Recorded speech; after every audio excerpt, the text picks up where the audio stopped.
Hello, everyone. My name is Graham Webb Henderson.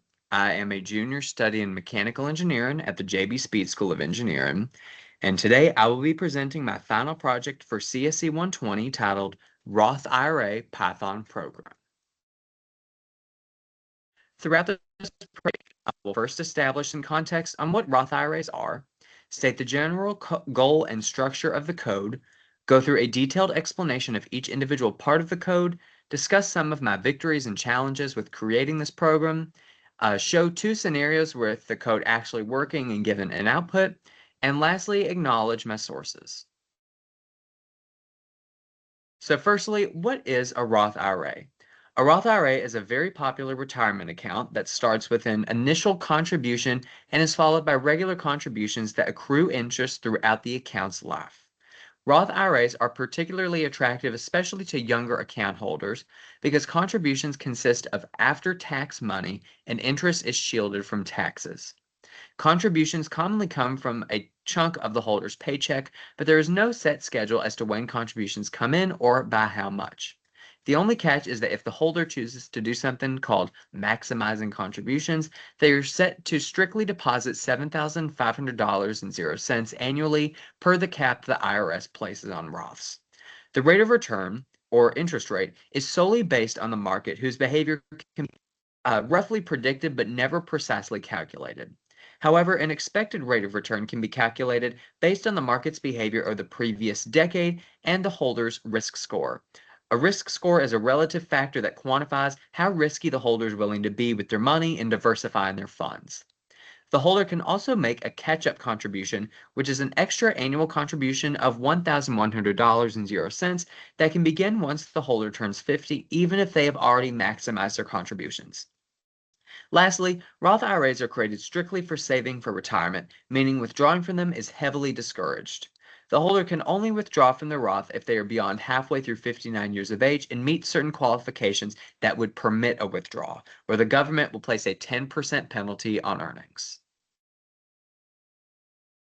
So the main goal of this program I created is to take in multiple user inputs of properties of a planned Roth IRA and display to the user the future worth of their account at the time of their retirement. This code is based on the mathematical principles of engineering economic analysis and corporate financial projection, where the user can play with the numbers and see how small or big a difference in a certain property will affect their Roth's future worth. The general structure of the code consists of a collection of functions that prompt and return different properties of a Roth account. It initializes a list where all those properties are housed in one place, and it goes through a master sequence function that determines the order and conditions of those property functions. The code then finally starts up and reassigns all those properties to different variables, calculates the time value of money factors that move money forward into the future, accounting for compounded interest, and finally performs the future final worth calculation and displays to the user the Roth's future worth at their retirement. Now that we know the general structure of the code, let's take a deeper dive into the code and see each individual piece of it. The code starts with the function called age that prompts the user for their current age, assuming that it is the age the holder sets up the account and the age they plan to retire at. The function returns the age the holder will retire at, assigned to a variable called old, and a variable called n, which is the difference between the variables old and young. N represents the lifespan of the Roth account in years. The next function is initial, which collects how much the first contribution to the Roth will be. The user may enter in a number with dollar signs and commas, meaning the code could not perform mathematical operations on this value, or a type error may occur. Therefore, the code leaves the input as a string, turns every instance of a dollar sign and comma into a void character, and returns the variable I as a float, so that now the program can actually perform mathematical calculations on this number without causing a crash. The next function, called maxCont, determines if the holder will be maximizing their contributions. The code prompts them to enter in a Y for yes and an N for no. If the user enters in a Y, the function returns a variable called maxNum as 7,500. If they answer with N, maxNum will return as 0. If function max con also has some internal error proofing by capitalizing the user's input before comparing it to the if statement with the dot upper function. If the user entered in a lowercase y, it would still function properly because it's not necessary for the code to crash in this case. However, if they do enter in something like an A or a 3, this is an invalid response, so the code will return the question and give them another chance. The next function, called uniform, describes how much money will be regularly entering the Roth should the holder not maximize their contributions. Similar to initial, it removes instances of dollar signs and commas and returns the value as a float into the variable a. Frequency collects how often the uniform value a will be coming into the Roth every year. The user is prompted for this number because contributions may not be annual, and this number is crucial for calculating the future worth if it is not annual. For instance, were the user to enter in 4, that means a quarterly payment of a occurs every year.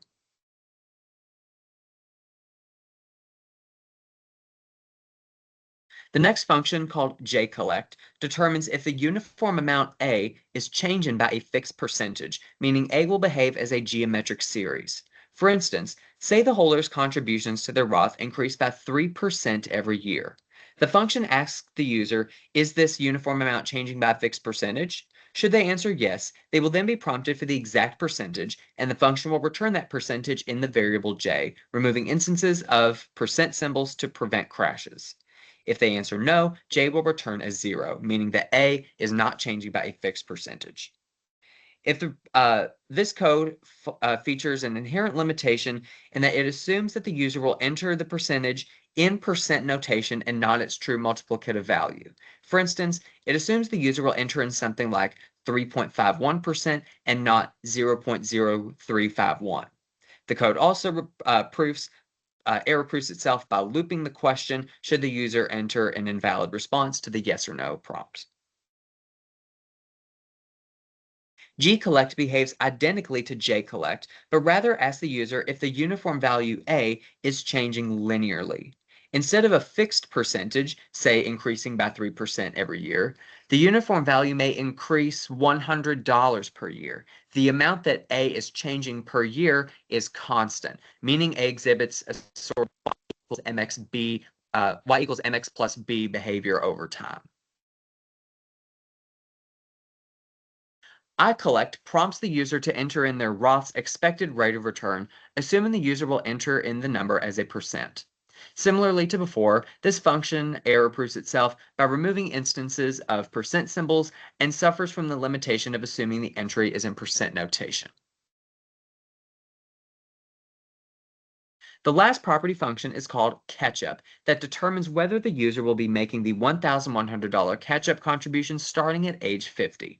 Should they answer yes, the function returns catchnum as 1,100. If no, catchnum returns as 0. The function includes error proofing, such as voiding strings of non-numerical characters, as we've seen before, and looping the question in case of an invalid response. So then moving on to a different part of the code, a list called C is initialized with all items as 0. Then as those properties functions values that we just went through are returned, they change the item in list C according to their respective index. This is done by a function called sequence, which orders all the property functions into how they should be. As you can see, uniform, frequency, jCollect, and gCollect are only called if maxNum was returned as 0, meaning the holder chose to not maximize their contributions. This happens because when you do choose to maximize your contributions, as I stated before, your entries are set to a strict schedule of only $7,500 every single year with no room for change. If this is not the case, then there is room for flexibility in how the entries into the Roth could behave, requiring us to know more information. The code then starts up with the master sequence function being assigned to Z, and each item in list C is reassigned to a different variable. This reassignment isn't completely necessary for the code to work, but it improves readability and writability as well as error checking. It is easier to type in a simple symbol like n into a mathematical formula than represent that same value with the index of a list. It must be noted that n and I are changed in this stage from what they once were. N now no longer represents the number of years the account is active, but rather the number of cash flows that occur throughout the account's life. For example, if the holder makes a quarterly payment of a uniform amount into an account that lasts for 10 years, N will now equal 40 instead of 10 because 40 cash flows are occurring throughout the account's life, 4 quarters in 1 year. I is also changed to be interest rate per period. Going back to the example I just stated, if the account is taking in a quarterly payment at an interest rate of 4%, the interest rate per cash flow is 1%. 4% in 1 year, 1% in 1 quarter. These are crucial for future calculations as these must be considered if cash flows do not occur annually. Next, the code uses functions to calculate the time value of money, or TVOM factors, that are applicable to this Roth IRA. TVOM factors are scalar multiples that move money through a certain period in time, accounting for the compounded interest. It contains the F given P I% N factor that moves one sum of money in the present forward into the future. F given A, I% J% N factor that moves the geometric series of cash flows forward into the future. F given A, I% N factor moves a uniform series of cash flows forward into the future. And F given G, I% N moves a linear changing cash flows forward into the future. These factors are compiled into functions for easy code writing instead of placing the formulas themselves into the final calculations and complicating matters. The final values are rounded to 10 decimal places for accuracy. And finally, the output statements display the future worth of the holder's Roth account. There are 2 possible formulas that can be used that are based on the J value. Because the F given A I% N factor and the F given A I% J% N factors are 2 completely different formulas, these 2 must be separated. It also must be noted that max and A alternate based on each other's values. So let's say that the chose to maximize their contribution. So max is going to equal 7,500 and A goes to 0 given the sequence function. Or say they did not want to maximize their contributions and put in a value for A, max goes to 0 and A is that value. Instead of having to make another if condition where max is 0, go to this formula, or A is 0, go to this formula, they can be combined into one term, simplifying the code, and so they can just alternate based on each other's values. F holds the final value of the account and is displayed to the user in a literal F string in US dollar notation. So now that I've gone through the code and explained the function of each different part of the code, some victories and learning opportunities I had were to try to internally error-proof the code in any way possible, trying to imagine what could a user enter in that would break the code and what could I do to prevent the code from crashing and continue to work on as normal. I also had to figure out how do I capture so many different return function values into one place and easily that are not floating around in different places in the code, having to remember, okay, this value was in line 60 or this value is in line 80. I can just retrieve them all in one place. And also experimenting with conditionally called functions, as I just talked about with maxcont returning 0 and then the rest of those functions being called, having to have other functions rely on previously returned values. Now, some challenges I encountered were ensuring the correct order of operations with the TVOM factors. Obviously, code is not written the same as actual true mathematical notation, which can make it visually harder to read. So it's important to include multiple sets of parentheses just to make sure that the correct order of operations is happening for the most accurate results. I had to verify those outputs with the TVOM factors, checking and making sure that they were working properly, and also that the final calculation was working properly, and trying to come up with different scenarios, whether G was 0 and A was a value, or J was a value and G was 0, trying to make different combinations of those values to make sure that each one was working correctly, and almost trying to tempt the code to break to see if there were any errors. It also must be noted that the main limitations with this code is that irregular cash flows are not considered. Maybe they do want to withdraw at 59 and a half years old. This code does not account for that, or they get a huge bonus 1 year in their work salary and they want to contribute that. That is not considered. Decadal market trends and the risk score, as we discussed, are not included, as this code just simply does not have the capability to do that. It is just taking in an expected, previously calculated interest rate. And also, this code will be irrelevant after 2026 passes, as the catch-up contribution consistently updates to account for inflation. So more than likely in 2027, the $1,100 value will not be valid anymore. So now I actually want to show you what a planned Roth IRA would look like in a cash flow diagram, and working with the code to find that future value by showing two different scenarios. So scenario one, I have a cash flow diagram that shows a projected Roth IRA. Say the holder opens an account at 25 years old and they retire at 65. So N starts at 0 when the holder is 25, and and ends at 80 when the holder turns 65 or 40 years have passed.